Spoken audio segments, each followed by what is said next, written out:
Hello and welcome to the Commander's Quarters, your Magic the Gathering source that helps you command your budget.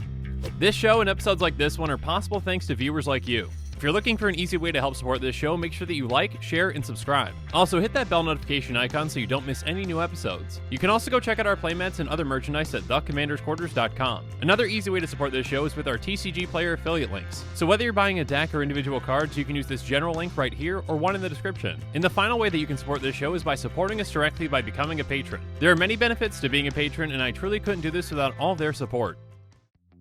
Hey everyone, Mitch coming in from the Commander's Quarters studio. Welcome to the show. So spoiler season is back at it yet again today, so if you haven't already seen my episode earlier this morning on the God of Salt, go ahead and check that one out. And yes, I know that Turgrid's actual title is God of Fright, but she's most definitely the God of Salt. She's incredibly overpowered, and she's going to make a lot of players quite salty. And actually, the spoiler in this episode has plenty of salt potential as well, but before we get into it, a quick spoiler warning. Obviously, if you're not looking to see a spoiler, don't continue on. Maybe go watch another one of my episodes like Galt of Vehicles, because who doesn't want to see dinosaurs driving around in cars? But with all that said, let's jump into it. So the spoiler I'm going to go over on this episode is Mystical Reflection, and it is a spicy card to say the least. Now a quick note that this is just a mock-up, which you can obviously see if you look at the set symbol or just other things on the card. The actual card is in another language and is blurry, so I made this mock-up for you. So I'm just working with the current translation that's out there. Anyways, Mystical Reflection is an instant for 1 and a blue, and it has Foretell for a blue. So like other Foretell spells, during your turn you may pay 2 and exile this card from your hand face down. You can cast it on a later turn for its Foretell cost. It says choose target non-legendary creature. The next time that at least one creature or planeswalker enters the battlefield this turn, they enter as copies of the chosen creature.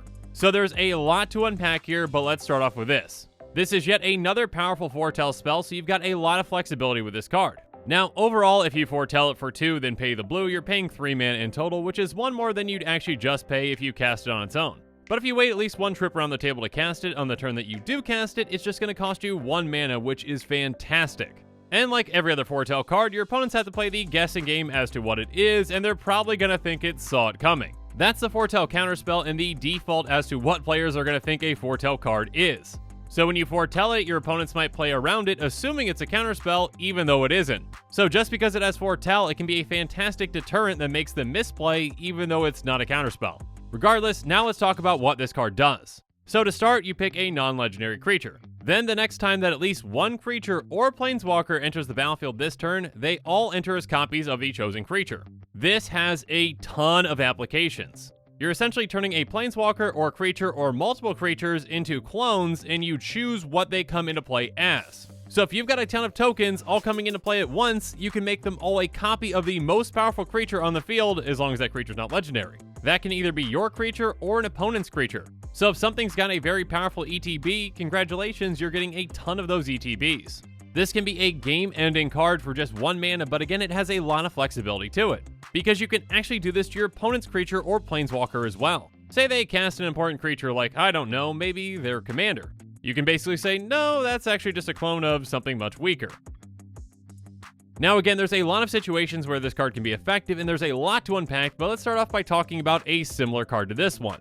Now I know it's not a perfect direct comparison, but the first card that came to mind when I saw this one was Rite of Replication. It's a sorcery for 2 blue, and it has Kicker 5. Put a token onto the battlefield that's a copy of target creature. If Rite of Replication was kicked, put 5 of those tokens onto the battlefield instead. So this is a fantastic finisher in a lot of decks that can get you up to 5 token copies of 1 creature. This sees play in a good amount of commander decks out there because again, it's decently flexible and is a fantastic way to finish out the game. Now, Mystical Reflection obviously is not the exact same thing as this, but it can be even more flexible and even more powerful in the right situation. With the right combination of spells and effects, this can make you even more token copies of a creature for less mana. There is a slight difference in that Rite of Replication can target a legendary creature, and you can't with Mystical Reflection. That's a small difference, and again, most of the time you're not going to want to make token copies of a legendary creature unless it has a very powerful ETB. Or in the case of a card like Kaiga, a death trigger. And again, you can use Mystical Reflection defensively as well. If an opponent's going to play a powerful creature, you essentially just change it into something else. Rite of Replication doesn't have that defensive ability. And even just using Mystical Reflection as a 1 extra mana for my next creature to be a clone essentially can be very effective as well. So again, a very flexible card that has the potential to be game-ending and can be incredibly flexible and defensive. So let's just go over a game-ending situation, and again, generally that's going to be when you're making a ton of tokens at once. So a card like Secure the Waste can be fantastic for this because it's at instant speed as well. For X and white, you get X/1/1 white warrior creature tokens onto the battlefield. So just by paying an extra blue mana on top of this, those aren't going to be warriors, they're going to be something else. For example, how about some copies of Delirium Primordial? When it comes into play, basically you get to cast one instant or sorcery from each of your opponent's graveyards for free. So why not get 5 or so copies of that? So yeah, basically you get, 15 spells for free on top of 5/5/5 flyers? That's pretty good. And if you like math, how about Avenger of Zendikar? 5 Avengers and 5 times as many plants for each land you control. I hope you brought enough dice for all those counters. Or how about Massacre Worm? Who doesn't want 5 Massacre Worms? So creatures your opponents control get -10/-10 until end of turn, and then each of them loses 12 life for each creature that dies. Check me if I'm wrong on that, but I believe 12, not 10, because the other one's still in the field. I guess that's assuming that you control the Massacre Worm and it's not your opponent's. You know what I mean. Or how about everyone's favorite Agent of Treachery? Let's steal 5 things, and at the beginning of our end step, let's just draw 18 cards. Just be careful you don't deck yourself with that one. But now let's talk about another scenario to really demonstrate the flexibility of this card. So, for example, let's say that your friend has an Avacyn Angel of Hope deck. They've gotten all the way up to 8 mana, and they're gonna cast their 8/8 Flying, Vigilant, Indestructible, other permanents you control have Indestructible, Angel. That's an incredibly scary thing, but instead of it being that scary thing, it can be something else. Oh look, one of your other friends is playing a Goblin deck and has a Goblin token. So you know what, let's just have Avacyn actually just become a copy of that token. So your friend has spent 8 mana for what they thought was their commander, but it's actually just a 1/1 token that does nothing else. And actually, in some ways, this is even better than a counterspell because now their commander actually just is this creature. It's this 1/1 goblin. So if they don't have a way to get it back or kill it, they might be in trouble. Sure, they can try to attack you with their 1/1 goblin, but you're just gonna let it through because it's 1 damage, and you don't want their commander to die so they can get it back. Or maybe they're gonna try to chump block with it, but maybe you've already talked to the other players and been like, hey, let's not attack that player for a while because we don't want Avacyn back. Or you just attack with flyers or something else that Goblin Avacyn can't block. A deck that I could definitely see wanting to use it in this way is Arcades the Strategist. You've got a bunch of walls, and now you can turn your opponent's commander into a useless wall. But now let's take a look at some other types of commanders that might really want this card. The first type of commander is going to be one that can make a ton of tokens like Una, Queen of the Fae. And a big thanks to Eddie for sending me over the list of token commanders. This is just one I'm going to highlight. It has pay X and a black, choose a color. Target opponent exiles the top X cards of their library. For each card of the chosen color exiled this way, create a 1/1 blue and black fairy rogue creature token with flying. So instead of them being fairy rogues, they come in as something much more frightening. And of course, a commander like Brutaclad might really want this as well. Brutaclad's all about tokens and turning tokens into other things, so it could definitely fit into there.